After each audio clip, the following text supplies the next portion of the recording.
Welcome to You Should Read This with Tom van der Lubbe and myself, Richard Atherton. We've got a new book for you, and I'm going to let Tom explain. So for those listening, Tom's just held up Humanocracy, Creating Organisations as Amazing as the People Inside Them by Gary Hamel and Michele Zanini. Yes. Okay, I will do a short introduction why we do this book today. There are numerous reasons for that.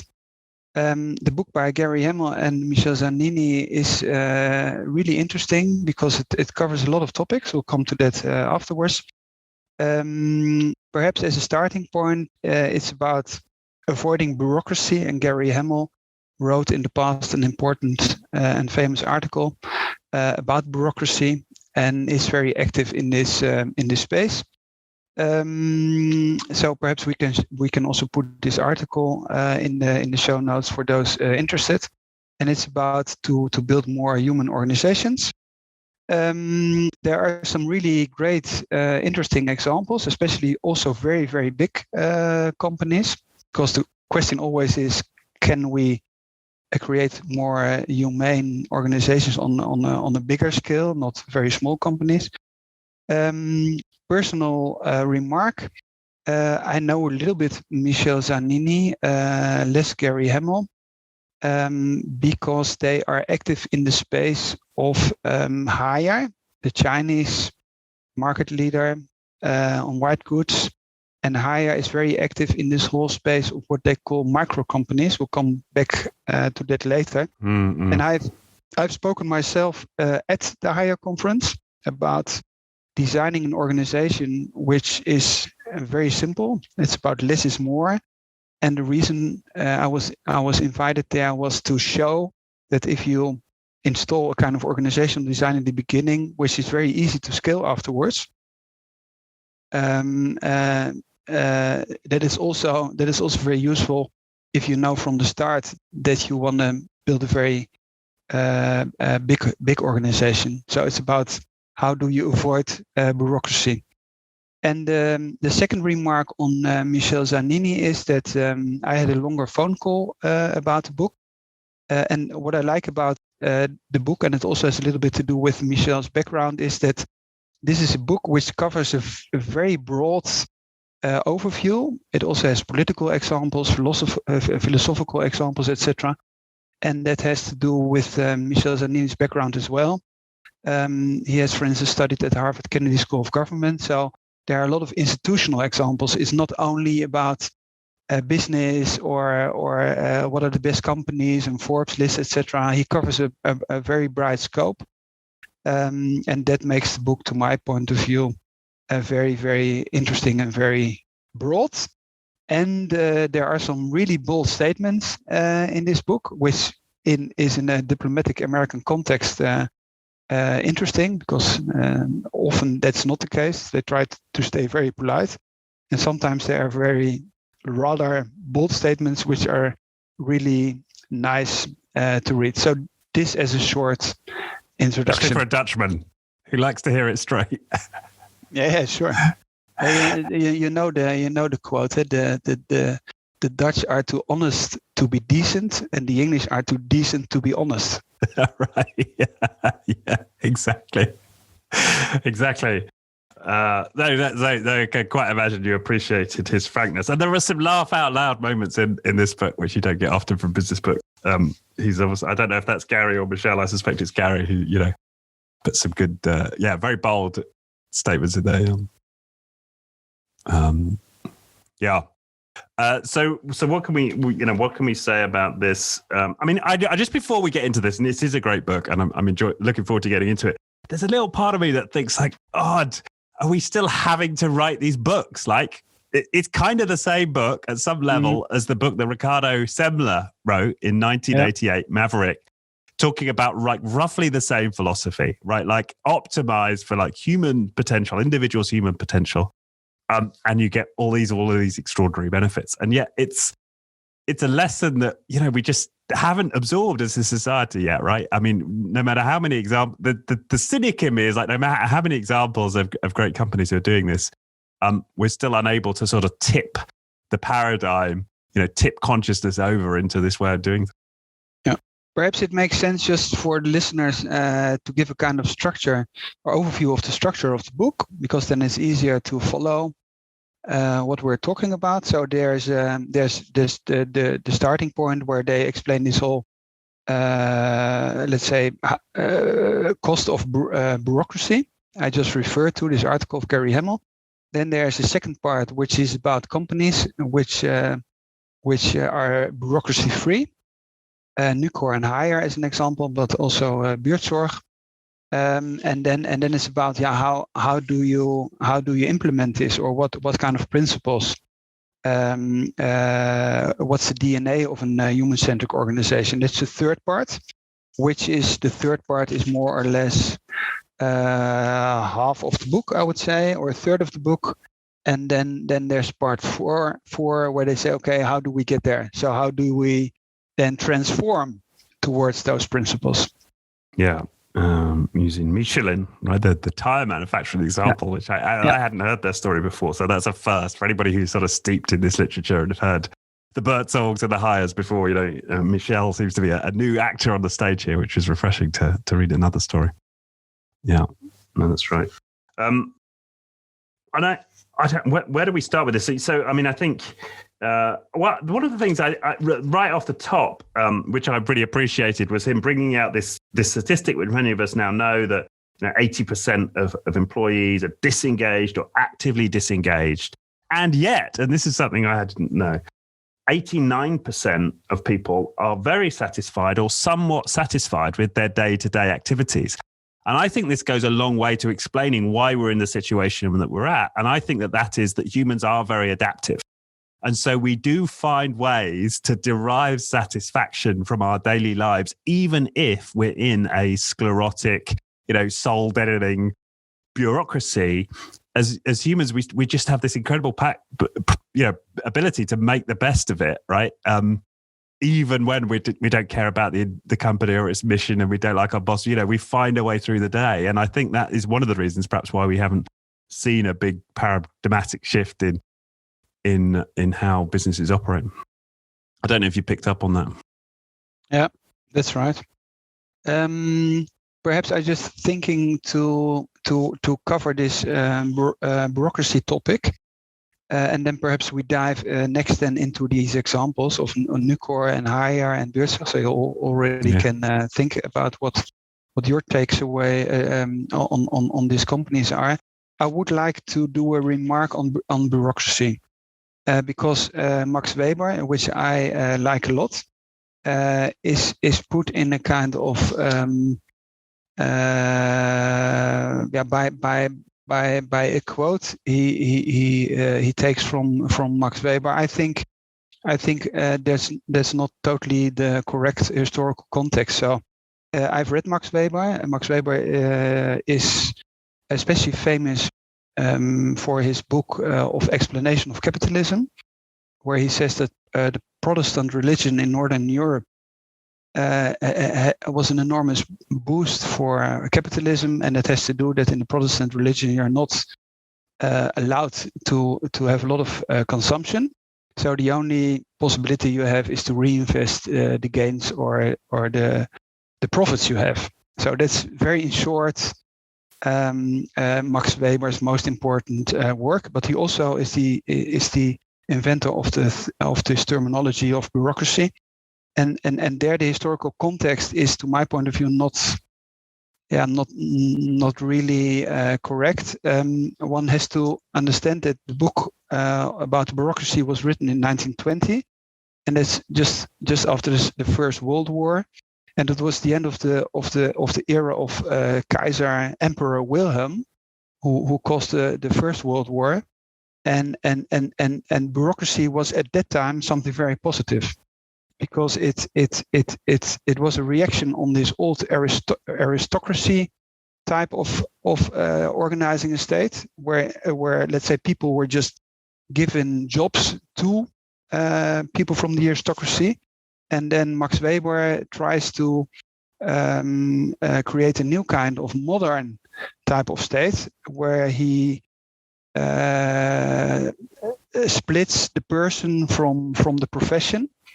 It's based on rules and not on doing somebody a favor.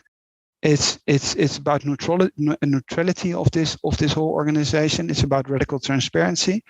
It's about writing down those rules so that you have a kind of security and you know, okay, what are the rules? And it's about specialization. So let's say in this historical context, it was much better than this let's say state-based or built type of organization where this aristocracy just ruled and they gave each other the jobs, etc. So, but which you often have is the same with Taylorism, that at the starting point of the industrialization, it made sense to put people in a line and split the tasks. And then for the next phase, where we have complex problems and a lot of people have to interact with each other on different topics all the time, there this old way of producing cars in the factory is something totally different. So it's on the timeline, it's just a different phase we are in. So I just wanted to defend Max Weber. He doesn't live anymore, but I still think this is in place. And then where they are totally right is that if you build bureaucracies, that in the end it doesn't make sense what you just said, and it is a kind of dehumanizing our let's say our people who and that's Daniel Pink, who don't have autonomy and they don't have the possibility of developing themselves, mastery, and also sense of purpose, etc. So that's perhaps as a starting point, just to show where this bureaucracy topic comes from. Yes, that's right, and it's in some ways bureaucracy is designed to solve a problem that doesn't really exist in the same way, right? These problems of patronage and nepotism that existed in aristocratic times don't exist so much. And although what's interesting is that in bureaucracy, as he describes, those problems resurface, right? Because a lot of one's ability to extract resources from the organization comes from your ability, your political skill, and your ability to influence those in positions of power, and your ability to gain positional power yourself. So in some ways, we could argue that bureaucracy today actually enables some of those behaviors that it initially tried to eliminate from society. What makes it even more interesting is that, and later on in the book, he talks about the power of meritocracy. That's exactly the thing I just tried to explain. So just take one example. If you have foreign service as an example, all those ambassadors sitting around the world, for a long time in a lot of countries, an aristocratical background was an enormous positive aspect. So in this foreign office, etc., there were a lot of people that was not meritocracy. So you didn't have a chance to be the ambassador in China with a working class background, etc. So just take one example. So bureaucracy, where things become much clearer and there are rules, etc., etc. Also, our whole development of the educational system, that still could be better, but it's a kind of emancipation of the organization of the state to positively frame bureaucracy. Right. Yeah. At that time. But now he goes deep into the costs of bureaucracy, and exactly, and in detail talks about how it stifles innovation. And he talks about, there's this wonderful line in the book where he talks about it encourages all of the wrong behaviors, right? And how the people, and he cites that, for example, the research that shows that overconfident people are perceived by their peers as being more competent than those who are less confident. So it tends to be the braggarts and the highly confident extroverts who rise up through the system. And he sort of makes the point there's a scientific basis for why the bullshitters get to the top. And that is one of the problems with bureaucracy, where you get these positional power structures. It becomes those types of individuals who succeed, and not necessarily those with the best ideas. Yeah, and then there's a whole, let's say, chapter where he tries to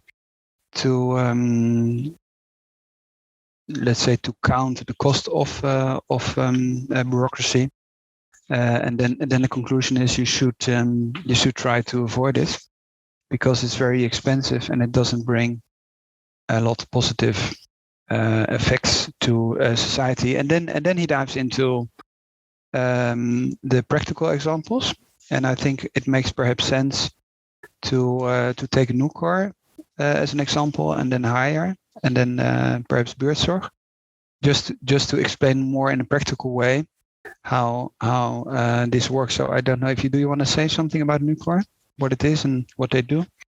Yeah, so he talks about Nucor. So they're a steel they're a steel processor, aren't they? They take in scrap steel and then they turned it into finished steel products. And they are, an example of a very large industrial company that's put an awful lot of authority into the hands of those at the front line. It's created a very entrepreneurial environment. It's very high levels of accountability, and this I see as an ongoing pattern, right? In all of these success stories about where you distribute autonomy, is that you do it in conjunction with distributing accountability, right? Autonomy without accountability is just a vacation, and Nucor's a great example of that, right? If you're not hitting, there's high expectations of what these delegated units perform at the levels that they perform at, and if they're not met, the leadership is swapped out, and there are mechanisms within these units to change things up. But on the flip side, all of these employees share the rewards of their entrepreneurial efforts, and I think he was saying that nets out about 25%. So the average worker gets paid 25% more in Nucor versus the rest of the sector. And Nucor as a whole has a low cost base and is more successful than its competitors, despite the fact that they pay all of their people better. So it's a good story, and one that I hadn't come across before either. It's an example which also is used in some other books. I'm not quite sure if it's also Jim Collins or something like that. But in other books, they often taken as an example. It also could be Innovator's Dilemma of Clayton Christensen, because they have these small mills. So they have not one big mill. Now they have this kind of called mini mills. And there's also a picture in the book. In my book, it's on 72. Steel making process at a mini mill, which is interesting. Yeah. So they're much more. It's something we see also at Hire afterwards.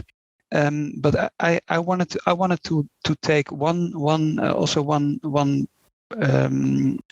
topic which I find in the American context very interesting. It's job security. So it's on 78 in the book. Nucor has never laid off employees at its steel mills, a remarkable feat in an industry that shed 40% of its employees between 2000 and 2018. And then there is this classical, I would say, continental European approach. When orders plummet, the company reduces the work week, not the workforce. So in an American context, and I mean they are stock listed, that they have this I would still call it very continental European attitude, and that's to my point of view in this American context an enormous important point to make. So you have one of the most difficult industries, steel. Everybody knows this. It's shrinking every year, and they do exactly the opposite. They're not laying off all the time when something goes wrong. No, they do exactly the opposite. And then there is also the link to, for instance, few status symbols, etc. But what you see, I love that story about how some of their rival steel processors, the CEO would get a gold plated helmet, right? Yeah, it's really interesting. But what they also do is refer to efficiency. So they are the most efficient company in this industry, and it has to do with the fact which we know from Kaizen, the Japanese way of working, that you have to give trust and you have to secure the jobs, because otherwise people will not come with a lot of examples for high efficiency because they are risking their own jobs. So if you say, no, we can do this much more efficiently, then your colleagues say, hey, what are you doing? Do you want to lose your job? And that's something so this combination of, on the one hand, giving trust and giving job security is very important to be able to be very agile and more efficient. And the Americans often take it, they don't take this together. So they say, we want to be much more efficient, but we're not giving you job security, but they still want to have a lot of proposals or ideas to get more efficient, but that doesn't work on the work floor. Yeah, he says in 2008, their only loss-making year, the CEO didn't even consider laying people off. Right, Yeah. It wasn't even an option. That says something about the culture. And you're so right about this. This need. Like I saw an article by the chief executive of BT, British Telecom in the UK, and he was lauding the fact that he'd managed to make so many cost savings. He said through our lean cost saving initiative, we've shed 25% of jobs in this particular area. And I wanted to scream at this article like, that's not what lean's about, right? You have not done lean. Yeah. If your lean process has resulted in you firing 25% of people in this particular area, you've not been doing lean because you cannot. That's not how it works. Like Joshua Kirievsky, who's come on the show, and he's got this approach called modern agile. His prerequisite he talks about before you could do any of the agile practices is psychological safety, right? People have got to feel safe. Yeah. To take risks and experiment. It's so important. And it's very comparable also with Southwest Airlines, which is always a company which is in a lot of books mentioned. But perhaps to my last remark to Nucor, they have the same cross training and multiple skilled workforce. So what you also see at Southwest Airlines. So people don't say, no, I'm not. That's not my job to do this or that. But let's say the captain of the airplane also takes out the rubbish when that's necessary to do so. So it also has to do something with stay humble. And then the last words of this chapter is at Nucor they say, we don't build steel, we build people, which is for a steel company a really statement. So I think it's a very, very interesting chapter to start with. And I would propose perhaps you say something about hire, or I also can do so, because that's the second very, very interesting example. And I don't know how many people are familiar with hire, although it's a huge company. But if you're not in this organizational design topic, it's very good possible that you've never heard of the company. Yeah. Well, I'll let you talk about how. I just want to throw in one example, which is not actually in this book, but I love from Farvey, which is a French manufacturer of automotive parts. And that point about mixing job roles being a big part of this new movement, this new paradigm, whatever we want to call it, I think is brilliantly exemplified where they talk about these guys who would beat steel on the production line. And they would drop their steel beating to get on the phone to JP Morgan brokers to spot buy the metal they needed for the factory, right? So they're switching between, beating down a JP Morgan trader on price with hammering out steel sheets, and that just illustrates, that the human potential that's in all of us, right? We've got all of these skills there available, and when organizations organize around that to optimize that, to maximize for that, that's when we get the breakthroughs. Yeah. So go ahead, because I know you've had some connections with hire. Yeah. So I do a very short introduction on hire. Hire is a market leader in white goods, refrigerators.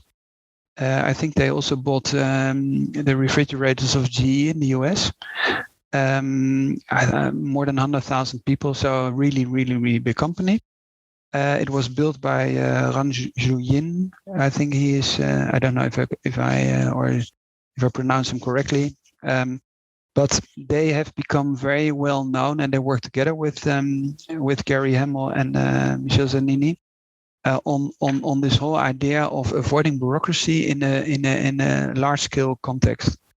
and the word which they use is micro enterprise. That's the American or the English word for that. And what he more or less did is that he just split up this huge company in a lot of small companies. I don't know, 3,000 or 4,000 or something like that. And he tries to bring entrepreneurship into those small companies. So it's even a little bit like a kind of private equity conglomerate, where people also have the possibility of let's say starting something, and it says, let's say, from employees to owners. I think it's a little bit more complicated because it really depends on what you're doing. But there's enormous entrepreneurial spirit in this organization.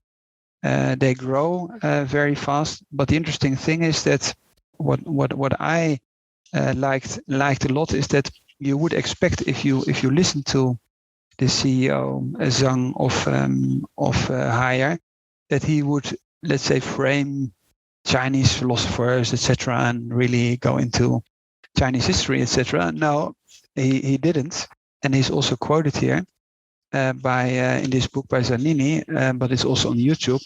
And then suddenly he starts talking about Immanuel Kant, which I'm a huge fan of. Immanuel Kant. It's the golden rule, or a categorical imperative.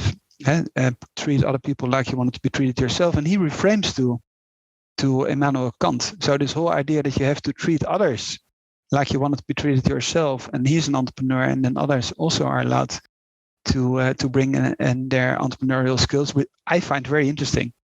But I know from other talks that Zhang is also a big fan of von Moltke, the German general, which has become famous for self-organization. So it's very interesting to see these cultural bridges between different cultural parts of the world, where where this human-focused philosophy is just taken.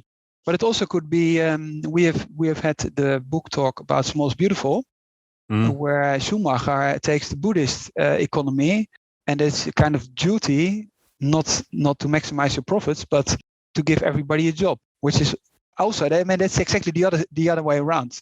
So I like this kind of cross cultural bridges and just searching for stuff, and in the end it's all the same. You try to humanize our way of working together in business, so to say.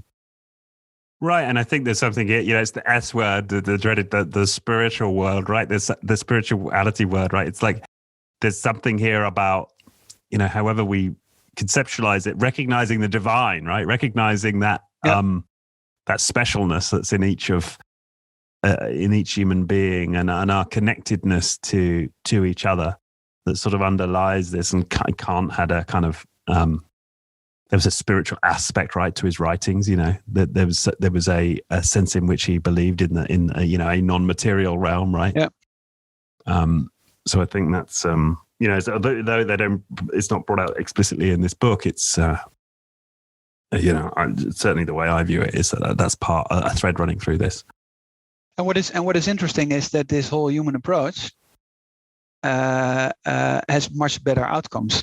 So let's say the Americans frame it that way. They say, if you want to really be in this list and Forbes and have this kind of market capitalization, etc., so that's another way of framing. So the starting point is not let's to try to be more friendly to each other or try to be more human. We don't care about what the outcome is. No, they say, okay, just have a look.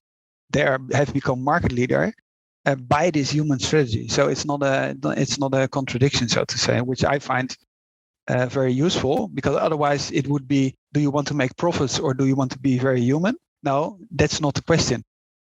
You even have higher profits to be if your starting point is more human. So there's no argument or there's no reason for not being or for not creating a human environment.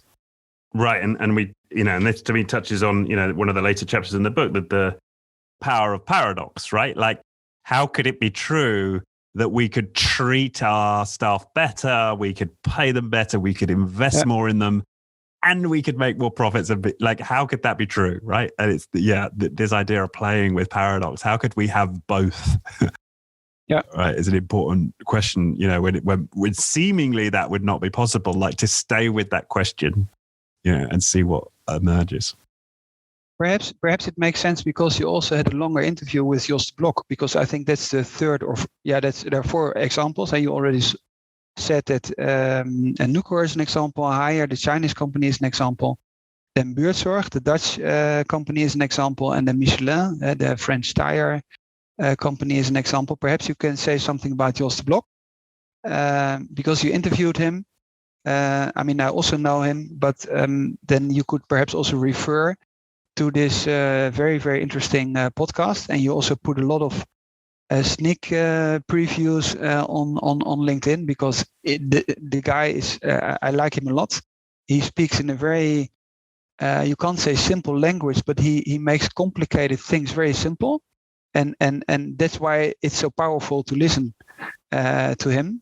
But it's also a very dominant example in the book, I think.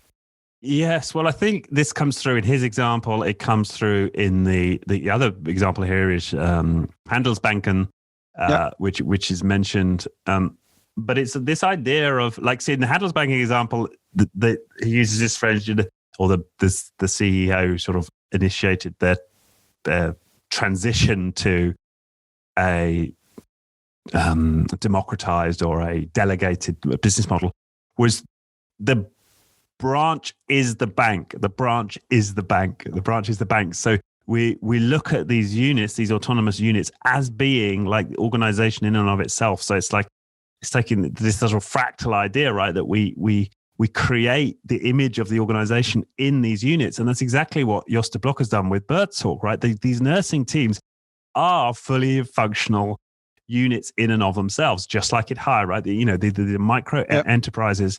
And I think that idea, and this came through, the example isn't mentioned in the book, but the British company, Julian Wilson, Matt Black Systems, where they take it to the ultimate extreme, where each individual is conceived as a mini enterprise within the business. But that seems to be a repeated pattern, and that's something that Buurtzorg does, and what you end up with is in Handelsbanken, in the case of Buurtzorg, I'm sure the nursing teams themselves have higher costs per unit, like per team, or in the bank, the branch has higher cost per branch. But all of the savings you make on eliminating all of those centralized functions, so you just don't have that overhead, plus the fact that those units become much more efficient because they're making decisions much closer to the need, and Jos de Blok describes that as the needing principle, right? That you end up with a much lower cost base overall. Yeah. What perhaps is a good link from Buurtzorg to this first principle, this third part of the book, the principles of humanocracy. So what's the DNA of a human-centric organization? And the first chapter, which is chapter 6 in the book, is about principles over practices. So it's very much based on, so if you have a principle-oriented structure, it's about values, more or less, then you don't need a lot of bureaucracy, because everybody knows what is right and wrong. And if you didn't just see the numbers of Buurtzorg, they, I don't know, 14,000 people really working, doing the job, and then they have 50 people at the head office or something like that, and 2 people in the board. So, and there are some coaches, etc. So it's very, very, very flat, so to say. But everybody is more or less working and doing the right stuff immediately for the end customer or the end consumer, etc. And there's not a huge vertical tower where a lot of people telling each other what to do. Yeah, exactly. Well, I mean, let's dive off quickly into Visi. Yeah. So for those who are not aware, you're the lead link for Visi, a mortgage advisory company. I'm not anymore. Oh, you've just given that up, right? Yeah, so since the 1st of January. So rotating leadership. Okay, so you're the former... Power corrupts. Absolute power corrupts, absolutely. The former lead link. Try to avoid this. Yeah, and so tell me, what's the size of your company and how many central, people do you have? People in central functions, which is interesting. Okay, we do mortgage advice, a very small company, 50 people. Half of it are direct client advisors. Then a quarter is a credit department. So they are also working together with the advisors.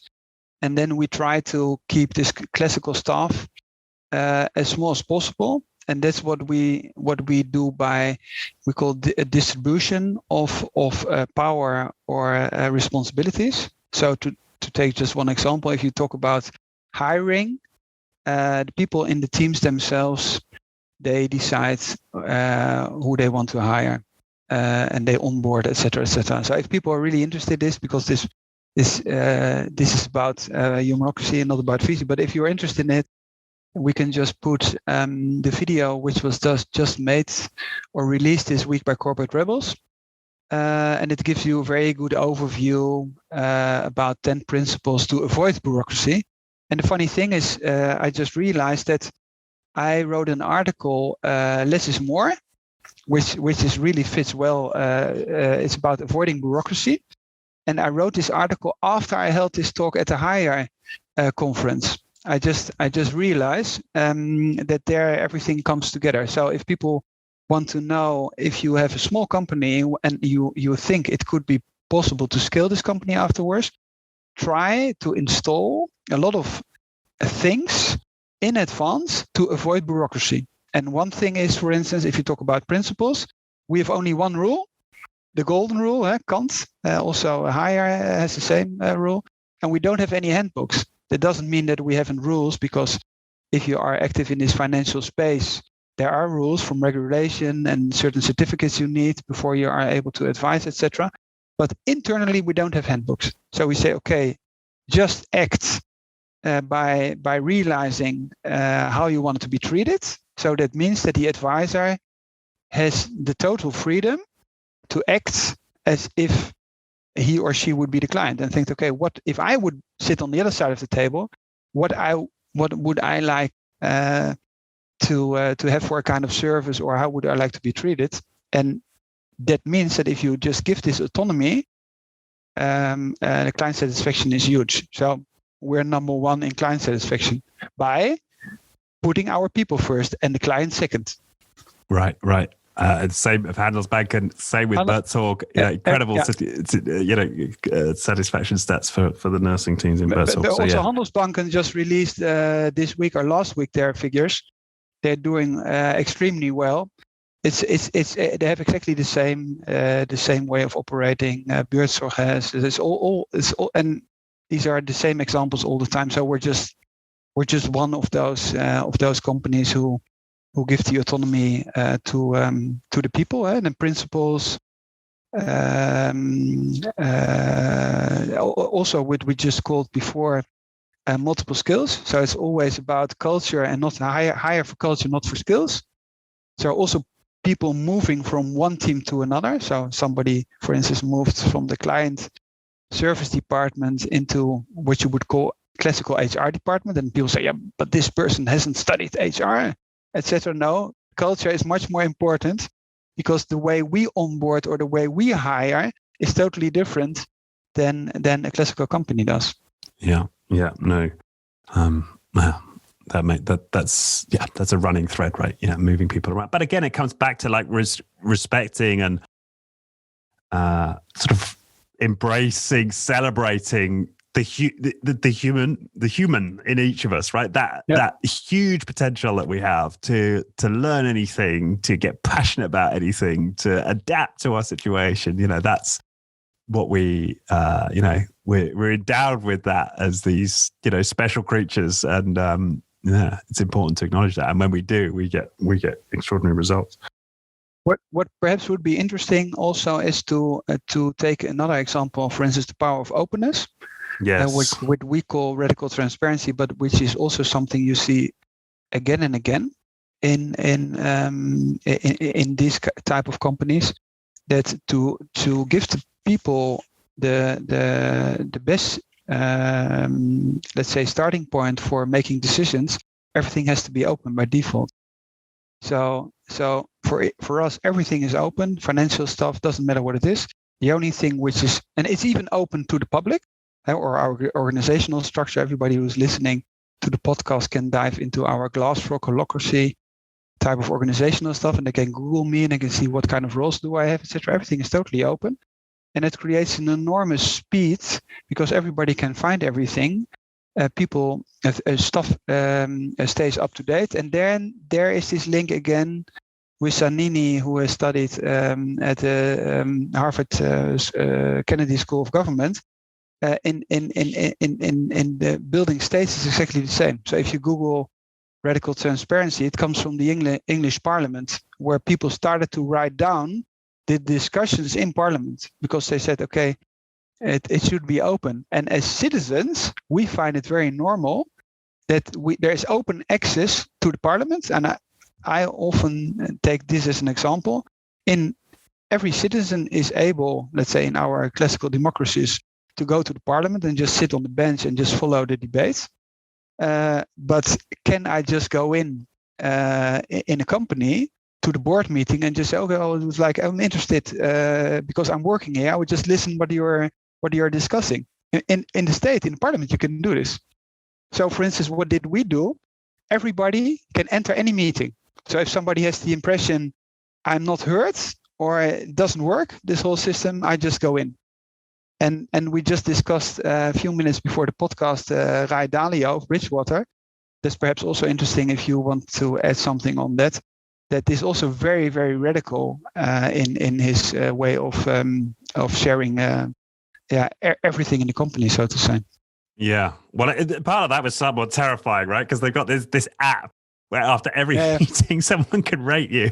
So I could come out of this podcast interview with you, Tom, and like rate you against like 5 different things. And this would become public to everyone else in the company, how I rated. You would see how I rated.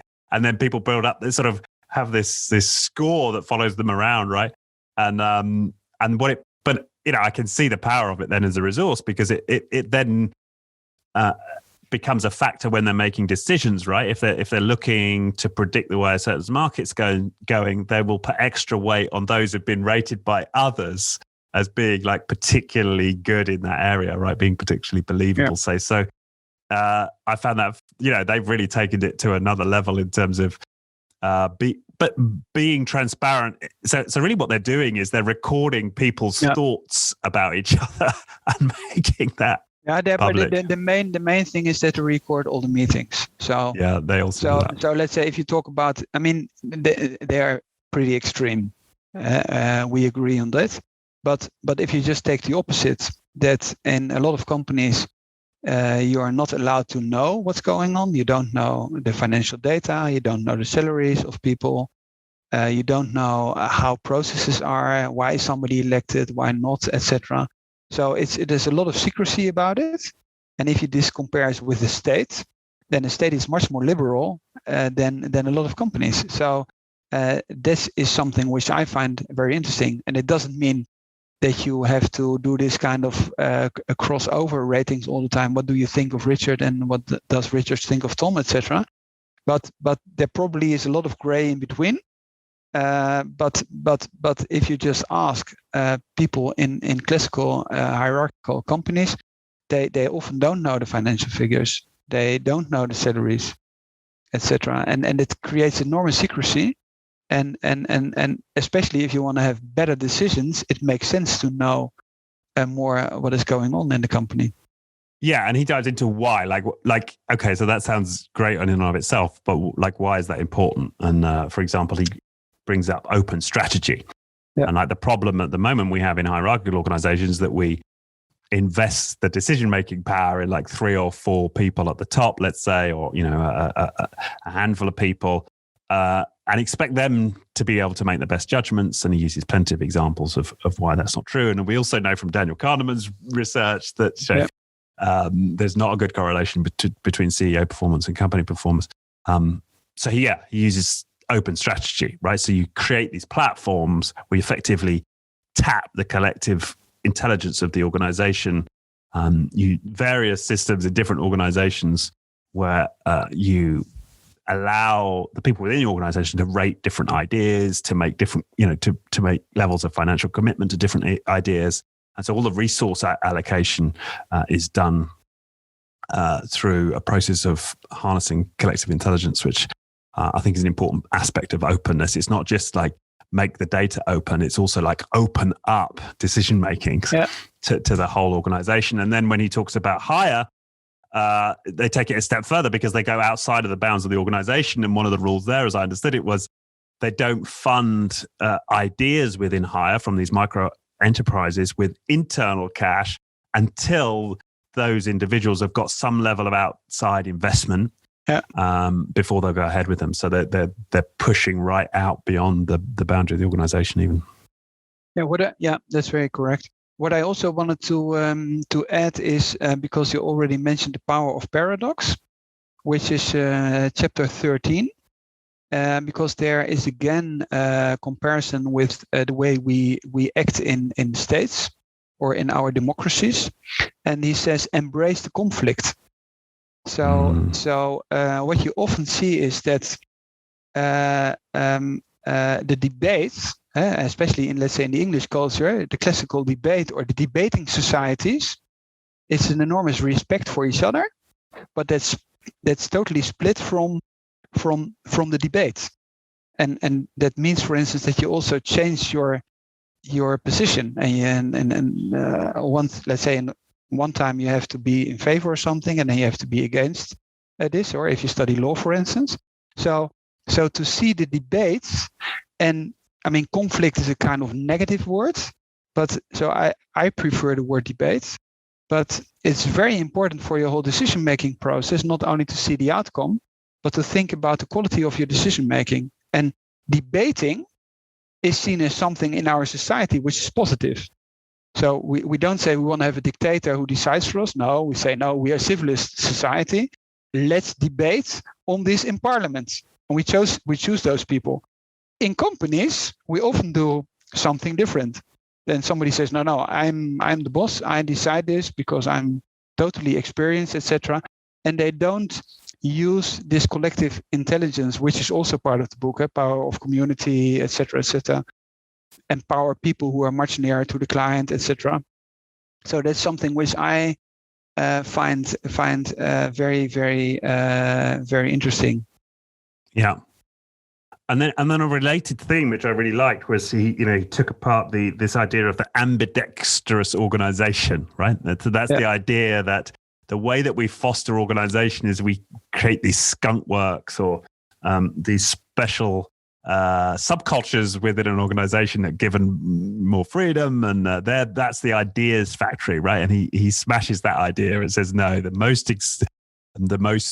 successful companies, that the whole company is the ideas factory. The whole company is the R&D department. And you're empowering everyone, and especially those at the front line, to come up with new ideas and to give them mechanisms to get those ideas off the ground, get them funded, which doesn't require them going through a hierarchy, which doesn't require them to have political skill and influence to navigate, all of the boards and investment committees that are predominant in most organizations, and that's how they, how these very innovative companies are so successful. Yeah, just perhaps to take another simple example about transparency is the travel policy of Netflix. So that you say, okay, just act in the best interest of Netflix, because everybody knows from big corporations this enormous travel policies. And nobody likes to send this stuff then afterwards to this kind of a department which is doing nothing else than checking all those travel expenses all the time. But by just saying act in the best interest of Netflix, but still put it online, that you can see from each other, it took somebody a 5-star hotel where it was not necessary, etc. Solves this problem. So this transparency is a very good, efficient mechanism to create less bureaucracy. But it's the same for the state. If we exactly would know which political parties are funded by whom with which amount of money, then it would also be much more interesting or simple to see what's going on and what kind of processes are going on. So that's something where they also talk about, if you talk about tests, etc. Yeah, it's like prudence emerges as a product of transparency, not as a product of compulsion, right? Yeah. And that's a framing he uses elsewhere, where he says coordination emerges as a product of collaboration, not compulsion, right? So again, it's like, and trust is key to this, right? If we trust and we're transparent, then we can have the organization self-organize around whether it's like making judicious use of travel budgets or avoiding duplication, or whatever. I think this is maybe a key point here. Like whatever goal you can envisage for any organization, there is a route by which it can be achieved through bureaucracy, and there is a route by which it can be achieved through humanocracy. Mm-hmm. And perhaps in all areas where there's any level of complexity, you're more likely to get a good result through humanocracy. Yeah, that's right. Do you want to say something perhaps as a final part about the last part of the book? Because I think that's very much your domain, because it's about, for instance, Greta Thunberg and let's say positive activism to change the world. Yeah, what I liked it here was he talks about, he's got this wonderful line here. I'm Carl and I'm a recovering bureaucrat, right? And he's got this little inventory, and he's inspired by AA, the 12-step movement, make a fearless moral inventory of yourself. And like all of the dysfunction that we're forced to engage in as individuals, if we want to get on in a bureaucracy, like did I, sandbag a budget? Did I, or a set of goals, or did I exaggerate the business case for a budget? Did I undermine a rival? Did I play it safe? Right. All of these behaviors that we're forced to engage with, there is a kind of unwinding that people need to do, right? Because this is in the context of the last part of the book where he's talking about like getting started. There is a kind of an unwinding process, right? Which is like accepting and letting go of all of the nonsense that we engage in bureaucracies. Like it's almost like that's another form of radical transparency or openness. Just be open. Like we're all doing this. It doesn't work. We know, but all of this process of transformation has to start with being honest with ourselves in terms of how we behave and the consequences of that. And then from there we can build, right? From there we can start to ask ourselves, what worldview? And he had these three lenses which I liked, like paradigm, principles, practice. Like, what's the new paradigm we want to create? And out of that, like, what's the worldview we want to adopt here? And out of that, what principles would we then live by if we were acting according to that worldview? And then lastly, isn't the point you made earlier, what practices might we start to experiment with? And the experimentation's a key word. He devotes a chapter to that. Do we want to start experimenting with low-cost experiments that we can test out and evolve and amplify if they do well? Yep. And then he coins this, hacking management, right, as a way to think about testing out new practices. Is design hacks, create a hypothesis, test it out. Yeah. Low cost, and that being the kind of engine of transformation. So there's revolution and evolution, which I liked. I really like the way he says it's not one or the other. It's revolutionary. So it's revolutionary in terms of our aspirations. What is this radical new worldview? What daring possibilities do we now entertain? That's radical. But it's evolutionary because the way we get there is through iterative experimentation of new practices. And then he also talks about rethinking leadership. Leadership isn't just leadership development courses for the board. It's leadership all the way through. And how do we create the environment? And this is something you talk about a lot, right? Yep. How do you design the organization so that leadership will emerge as a natural consequence of the way you've designed your organization? And I totally buy that. And each individual has to do their own work, right, to accommodate that new paradigm. Perhaps I would like to end my part by just taking from this last part, rethinking leadership. It says, if the decision of a leader is someone who catalyzes positive change, then every organization needs all the leaders it can get. And Right. at Visi, we call this no bosses, everybody leader. Right. And that's where it's all about. So in the end, and that's a topic for another podcast then, it's about getting from managers who manage comes from manage, of the horses, to leading about principles and creating a more humane society or a more humane business environment, so everybody can flourish, so to say. Yeah. Touche. No, great way to end it. So we'll put the link up to the book, to the article you mentioned, Less is More. To the video that you mentioned from Corporate Rebels, which talks a bit more about Visi for those interested in Tom's organization. And you also talked about the famous article that Gary had written about bureaucracy. So we'll put a link to that as well. And the other interviews I've done with some of the examples of organizations cited here.